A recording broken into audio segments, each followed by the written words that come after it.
मेरे चैनल को सब्सक्राइब करें और बेल आइकॉन को दबाएं ताकि मेरे हर वीडियो की नोटिफिकेशन आप तक पहुंचे और लाइक शेयर करना ना भूलें। हेलो दोस्तों, मैं विपिन कुमार आप सभी का विपिन क्लासेस में स्वागत करता हूं।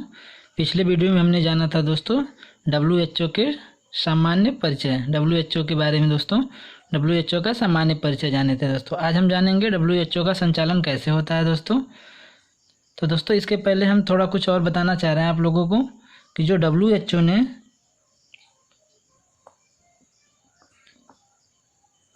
संपूर्ण विश्व को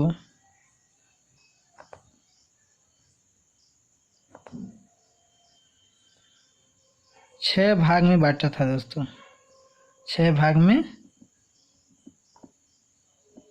बांटा दोस्तों। तो WHO ने संपूर्ण विश्व को छह भाग में बांटा था दोस्तों, और बांटने का आधार था भौगोलिक आधार पे, भौगोलिक आधार पर WHO ने संपूर्ण विश्व को छह भागों में बांटा था दोस्तों। जिसमें हमारा फर्स्ट जो होता है वह WHO African region, WHO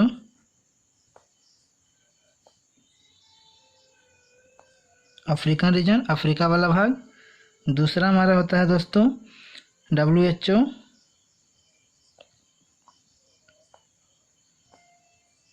American region. तीसरा होता है जो दोस्तों WHO ईस्टर्न मेडिटेरियन रीजन। चौथा दोस्तों होता है WHO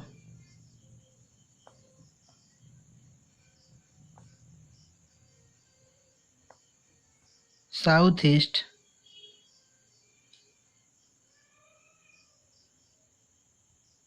एशिया रीजन। पांचवा होता है दोस्तों WHO वेस्टर्न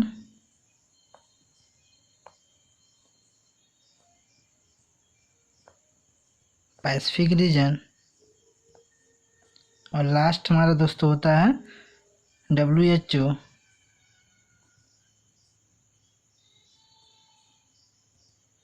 यूरोपियन रीजन दोस्तों। तो दोस्तों WHO ने संपूर्ण विश्व के उनके भौगोलिक आधार के आधार पर छह भागों में बांटा था दोस्तों, जिसे हम अफ्रीकन भाग कहते हैं। दूसरा हमारा अमेरिकन रीजन होता है, भाग होता है। दूसरा होता है मेडिटेरियन वाला भाग जो ईस्ट में पाया जाता है। साउथ ईस्ट एशिया रीजन होता है चौथा। दूसरा जो पैसिफिक रीजन वाला क्षेत्र है। और लास्ट हमारा यूरोपियन भाग को, इन छह भागों में संपूर्ण विश्व को बांट दिया था दोस्तों। अगर हम बात करें WHO जो साउथ ईस्ट एशिया है, इसी साउथ ईस्ट एशिया में ही हमारा दोस्तों क्या आता है, भारत आता है दोस्तों। यदि आपसे क्वेश्चन पूछा जाए कि WHO के ने जो भी पूरे विश्व को छह भागों में बांटा था, उन छह भाग में हमारा जो भारत देश है किस भाग में आता है दोस्तों, तो आप याद रखिएगा कि साउथ ईस्ट एशिया रीजन। आप एशिया से पकड़ सकते हैं दोस्तों कि एशिया वाले भाग में ही हमारा भारत आता है दोस्तों।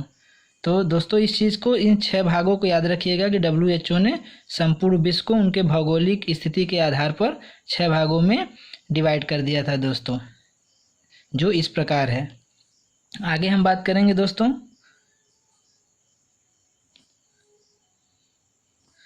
कि WHO को जो फंड मिलता है दोस्तों, WHO को जो फंड मिलता है कहाँ कहाँ से मिलता है, वो कहाँ कहाँ से मिलता है दोस्तों। तो हम WHO के जो फंड मिलने वाला है उसके बारे में थोड़ा सा और जानेंगे, फिर इसके बाद हम संचालन के बारे में समझने का प्रयास करेंगे दोस्तों। तो जो WHO को जो फंड मिलता है दोस्तों, वह मुख्यतः होते हैं दो, लेकिन यहाँ पे हम 3 4 5 तरीके का बताएंगे दोस्तों, जिसमें कि सबसे ज़्यादा फंड मिलने वाला है मुख्यतः दो भाग से। हमारा पहला जो होता है दोस्तों उसको बोला जाता है एसेस्ट कंट्रीब्यूशन, एसेस्ट कंट्रीब्यूशन। दोस्तों ध्यान दीजिएगा। तो ये जो कंट्रीब्यूशन होता है, कंट्रीब्यूशन का मतलब होता है दोस्तों वितरित करना। तो हमारा जो WHO को फंड मिलता है वो सबसे फर्स्ट जो फंड मिलता है वो एसएस कंट्रीब्यूशन द्वारा मिलता है, जिसके द्वारा 15.66% क्या होता है, इससे फंड मिलता है दोस्तों। एसएस कंट्रीब्यूशन द्वारा 15.66% क्या होता है, WHO को फंड मिलता है एसएस कंट्रीब्यूशन द्वारा।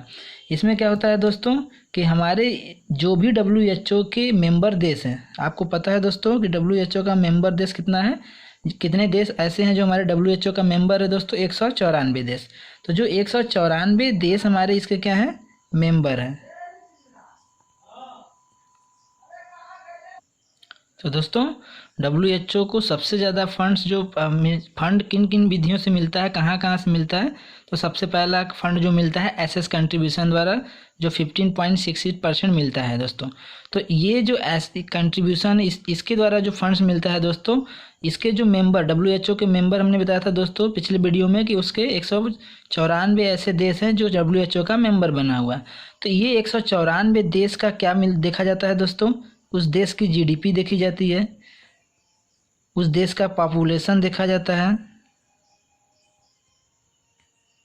और उस देश का पर कैपिटा इनकम देखा जाता है दोस्तों, पर कैपिटा इनकम देखा जाता है।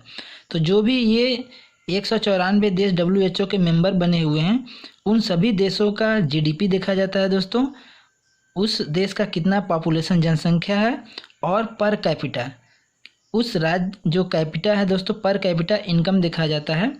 जो भी उनके कैपिटल हैं दोस्तों, राजधानी है, राज्य हैं, उन राज्यों की कितनी कमाई है दोस्तों वो देखा जाता है। इन सभी के आधार पर कितना GDP है, कितनी जनसंख्या है, पर कैपिटा इनकम कितना है, इन सभी को मिलाकर 15.66% इन सभी का क्या होता है, फंड WHO को मिलता है दोस्तों। सेकेंड हमारा जो दोस्तों है वो है वॉलंटरी कंट्रीब्यूशन।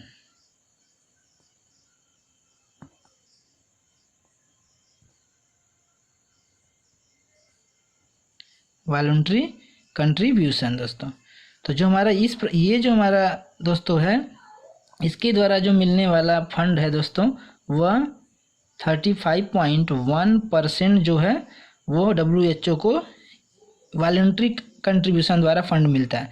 वॉलंटरी का मतलब होता है अपनी इच्छा अनुसार दोस्तों, जो देश जितना देना चाहे वो दे सकता है। तो इसमें इस विधि के द्वारा जो है दोस्तों सबसे ज़्यादा फंड देने वाला अमेरिका है दोस्तों, सबसे ज़्यादा फंड्स कौन देता है दोस्तों, अमेरिका देता है। तो याद रखिएगा दोस्तों, जो वॉलंटरी कंट्रीब्यूशन है, वॉलंटरी कंट्रीब्यूशन में सबसे ज़्यादा फंडिंग करने वाला या फंड देने वाला अमेरिका देश है दोस्तों। ये अपनी इच्छा से सबसे ज़्यादा फंड देता है दोस्तों। तो ये इसमें क्या होता है, कोई देश अपनी इच्छा अनुसार क्या कर सकता है, जितना अपनी इनकम के अनुसार वो फंड देता है WHO को। और इसमें जो होता है एसएस कंट्रीब्यूशन में उसकी GDP, उस देश की पॉपुलेशन और पर कैपिटा इनकम के अनुसार ही क्या होता है, प्रत्येक देश अपने हिसाब से क्या करता है, 15.66% क्या करता है, उसको WHO को फंड देता है दोस्तों। तो इस विधि द्वारा एसएस कंट्रीब्यूशन द्वारा टोटल फंड्स कितना मिलता है, 15.66, लेकिन वॉलंटरी कंट्रीब्यूशन द्वारा 35.41% जो है WHO को इस कंट्रीब्यूशन के द्वारा इतना फंड्स मिलता है, और एसएस कंट्रीब्यूशन द्वारा 15.66% फंड मिलता है। जो थर्ड है हमारा दोस्तों, जो थर्ड है, थर्ड को बोला जाता है फिलैंथ्रोपिक कंट्रीब्यूशन। फिलैंथ्रोपिक कंट्रीब्यूशन, इस कंट्रीब्यूशन के द्वारा दोस्तों 9.3% जो है इस WHO को फंड मिलता है। तो इसमें जितने भी NGO आते हैं दोस्तों, नॉन गवर्नमेंट ऑर्गेनाइजेशन, और जितने ऑर्गेनाइजेशन आते हैं दोस्तों, जितने भी प्राइवेट ऑर्गेनाइजेशन हैं, चाहे वो सरकारी संस्था हो चाहे गैर सरकारी संगठन हो दोस्तों, वो सभी क्या करते हैं, WHO को फंड देते हैं दोस्तों, जो कि 9.3% क्या होता है टोटल इस विधि द्वारा फिलैंथ्रोपिक कंट्रीब्यूशन द्वारा 9.3% WHO को फंड मिलता है दोस्तों। जो चौथा हमारा है दोस्तों, चौथा हमारा है यूनाइटेड नेशन।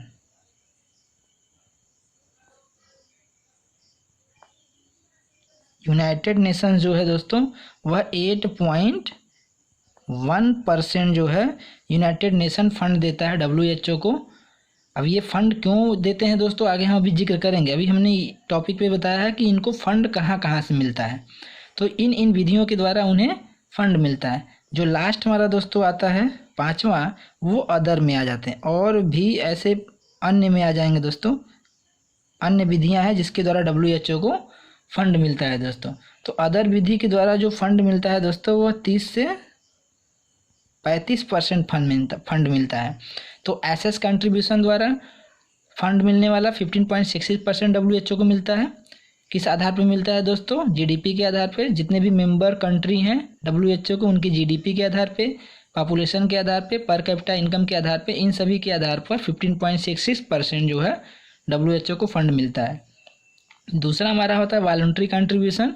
वॉलंटरी कंट्रीब्यूशन का मतलब होता है दोस्तों कि अपनी इच्छा अनुसार एक देश क्या करता है, सभी देश अपने WHO को फंड देते हैं। तो इस कंट्रीब्यूशन के द्वारा 35.41% WHO को फंड मिलता है, और इसमें सबसे ज़्यादा फंडिंग करने वाला देश जो है अमेरिका है दोस्तों। फिलैंथ्रोपिक कंट्रीब्यूशन में क्या होता है, जितने भी हमारे NGO, सरकारी संगठन और गैर सरकारी संगठन होते हैं दोस्तों, इसमें हमारा नाम आता है दोस्तों, याद रखिएगा, मेलिंडा गेट्स फाउंडेशन। जो विश्व के सबसे अमीर आदमी गेट्स हैं दोस्तों, ये उन्हीं की पत्नी के नाम पे चलने वाला एक NGO है दोस्तों, ऑर्गेनाइजेशन है, जिसका नाम है मेलिंडा गेट्स फाउंडेशन। ये इस तरह की संस्था है, ऑर्गेनाइजेशन है दोस्तों, NGO है, जो कि क्या करता है, WHO को फंडिंग करता है। तो यूनाइटेड नेशन भी 8.1% WHO को फंडिंग करता है। अदर विधियों के द्वारा 30 से 35% WHO को फंड मिलता है दोस्तों, जिसका कि प्रयोग आगे चल के अभी हम बताएंगे कि ये फंड जब मिल रहा है तो WHO इन फंड्स को, मिलने वाले फंड्स को कहाँ कहाँ खर्च करता है दोस्तों। आगे हम बात करेंगे दोस्तों कि जितने भी फंड WHO को मिलते हैं दोस्तों, WHO के जो फंड मिलते हैं वो फंड कहाँ कहाँ खर्च होता है। तो WHO का आगे हम बात करेंगे दोस्तों, WHO का फंड जो है दोस्तों कहाँ खर्च होता है,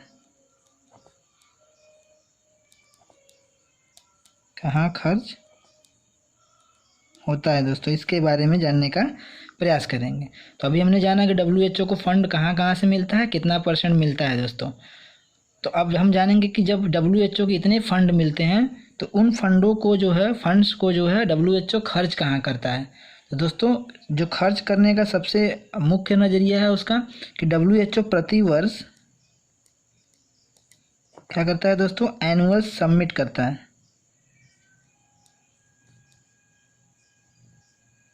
एनुअल सबमिट करता है दोस्तों।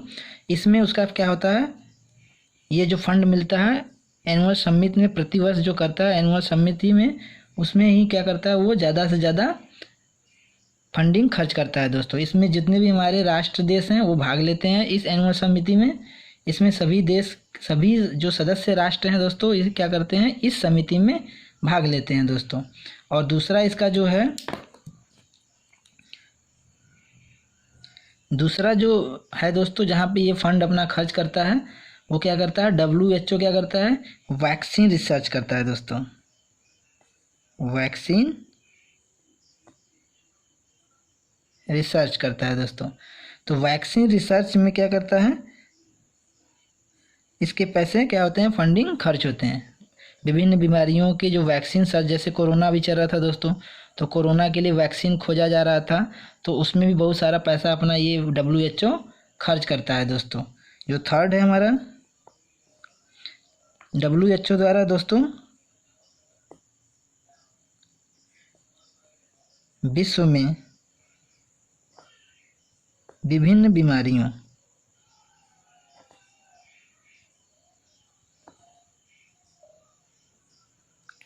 विभिन्न बीमारियों के उन्मूलन के लिए जो प्रोग्राम चलाता है दोस्तों, बीमारियों के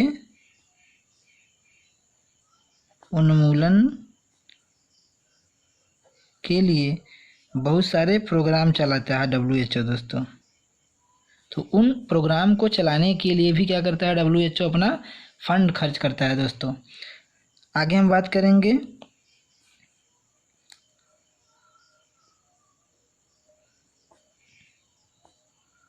नई वायरस जनित रोग को फैलने से रोकने के लिए, रोकने में या रोकने के लिए अपना फंड क्या करता है दोस्तों, ये खर्च करता है। तो अभी हमने जाना क्या कि WHO को फंड कहाँ कहाँ से मिलता है, कितना % मिलता है, और जो फंड कलेक्ट करता है दोस्तों विभिन्न विधियों के द्वारा, तो वह फंड कहाँ खर्च करता है दोस्तों। तो फंड कहाँ खर्च करता है, WHO प्रतिवर्ष एनुअल समिति कराता है, समितियाँ करवाता है। उन समितियों में जितने भी इसके सदस्य राष्ट्र हैं दोस्तों, ध्यान दीजिएगा, जितने भी देश इसके सदस्य राष्ट्र हैं वो सभी सदस्य राष्ट्र क्या करेंगे, इस समिति में, एनुअल समिति में भाग लेते हैं। तो उस एनुअल समिति को कराने में जितने भी खर्च आते हैं, इसी फंड का वो प्रयोग इस समिति को कराने में यूज करता है दोस्तों। नेक्स्ट है विभिन्न रोगों के वैक्सीन के रिसर्च के लिए भी इसी फंड का प्रयोग करता है। जितने भी फंड खर्च होंगे, पैसे खर्च होते हैं इस वैक्सीन को खोजने में दोस्तों, इसी फंड का यूज करता है। WHO द्वारा विभिन्न बीमारियों के उन्मूलन के लिए, उन्मूलन का मतलब होता है दोस्तों जड़ से खत्म करने के लिए, रोकथाम के लिए विभिन्न प्रोग्राम चलवाता है दोस्तों। WHO कार्यक्रम कराता है। इस कार्यक्रम को संचालित करने के लिए, नीति निर्माण के लिए दोस्तों क्या करता है, इसी फंड का प्रयोग करता है। जो भी पैसे खर्च होंगे इसी फंड से वो इस प्रोग्राम को संचालित करवाता है। नई वायरस जनित रोग को फैलने से रोकने में भी बहुत सारे पैसे खर्च होते हैं दोस्तों, जो WHO इन्हीं फंड का प्रयोग करता है। तो नए वायरस जनित मतलब अभी जस्ट क्या है दोस्तों, कोरोना ही भी क्या है, हमारा नया वायरस जनित रोग था। तो इसको भी रोकने के लिए बहुत सारा प्रोग्राम चलाई दोस्तों, वैक्सीन रिसर्च किया, एनुअल समिति कराया। तो इन सभी में बहुत सारे पैसे खर्च होते हैं दोस्तों, जिनका प्रयोग ये विभिन्न विधियों से मिलने वाले जो फंड हैं उन्हीं फंड का प्रयोग करता है दोस्तों। तो इन जगह WHO का फंड क्या होता है दोस्तों, खर्च होता है दोस्तों, इसे आप याद रखिएगा। आगे हम बात करेंगे दोस्तों WHO का संचालन कैसे होता है। WHO हमारा जो ऑर्गेनाइजेशन है, विश्व स्वास्थ्य संगठन है दोस्तों, वो कैसे संचालित होता है, कैसे चलता है दोस्तों। तो हमारा WHO का संचालन के लिए मुख्यतः 3 सभा मुख्यतः होते हैं दोस्तों। 3 सभा के द्वारा हमारा WHO संचालित होता है दोस्तों। तो ध्यान दीजिएगा, हम तीनों का नाम एक एक करके समझेंगे दोस्तों। तो पहला होता है हमारा दोस्तों विश्व स्वास्थ्य सभा। पहला हमारा क्या होता है, विश्व स्वास्थ्य सभा। दूसरा हमारा होता है दोस्तों कार्यपालक या कार्यकारी बोर्ड। दूसरा हमारा होता है दोस्तों सचिवालय, इसी को हम दूसरे नाम से विधानसभा भी कहते हैं दोस्तों, ध्यान दीजिएगा, विधानसभा। अब इसको दोस्तों ये अलग अलग विधान WHO का हम पढ़ रहे हैं दोस्तों, तो ध्यान दीजिएगा WHO का अपना एक अलग सा सचिवालय होता है, उसके बारे में इसमें इसके अंतर्गत हम केवल WHO के सचिवालय के बारे में जानेंगे दोस्तों। तो हमारा जो WHO का संचालन है वह मुख्यतः 3 सभाओं द्वारा क्या होता है, संचालित होता है। कितनी सभाओं द्वारा दोस्तों, 3 सभाओं द्वारा संचालित होता है दोस्तों। तो पहला हमारा क्या है, विश्व स्वास्थ्य सभा। दूसरा है कार्यकारी सभा या कार्यकारी बोर्ड। दूसरा हमारा होता है सचिवालय या विधानसभा। तो 3 सभाओं के द्वारा हमारा इस WHO का संचालन होता है दोस्तों, जिसे इंग्लिश में विश्व स्वास्थ्य सभा को इंग्लिश में कहा जाता है WHA दोस्तों, वर्ल्ड हेल्थ असेंबली। इसका पूरा नाम क्या है दोस्तों, वर्ल्ड हेल्थ असेंबली। और दूसरा हमारा जो होता है दोस्तों, उसका पूरा नाम होता है एक्सिक्यूटिव बोर्ड या कमिटी भी कह सकते हैं दोस्तों, या बोर्ड्स। और सचिवालय या विधानसभा को दोस्तों कहा जाता है सेक्रेटेरिएट। सेक्रेटेरिएट दोस्तों ये हमारा इंग्लिश नेम है। विश्व स्वास्थ्य सभा को इंग्लिश में वर्ल्ड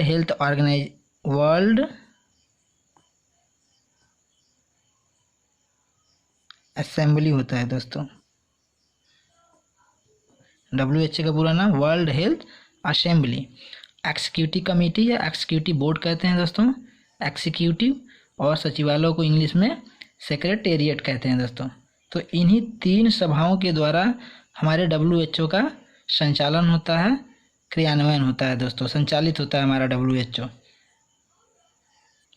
आगे हम दोस्तों इन एक एक करके सभी के बारे में क्रम से डिटेल अध्ययन जानने का प्रयास करेंगे दोस्तों कि विश्व स्वास्थ्य सभा अपना कैसे काम करता है, कार्यपालक या कार्यकारी बोर्ड जो होता है, एक्सिक्यूटिव कमेटी या बोर्ड होता है, वो अपना कार्य कैसे कैसे करता है, और सचिवालय जो WHO का होता है वो अपना कार्य कैसे करता है दोस्तों। तो नेक्स्ट वीडियो में हम जानेंगे अच्छे से WHO का संचालन कैसे होता है। अभी हमने जाना कि दोस्तों 3 सभाओं के द्वारा संचालित होता है। आप इन तीनों का नाम याद रखिएगा फ्रेंड्स। आगे हम एक एक करके तीनों का क्रम से अध्ययन करेंगे दोस्तों। आई होप आप लोगों को आज का वीडियो अच्छा लगा होगा दोस्तों। Thank you.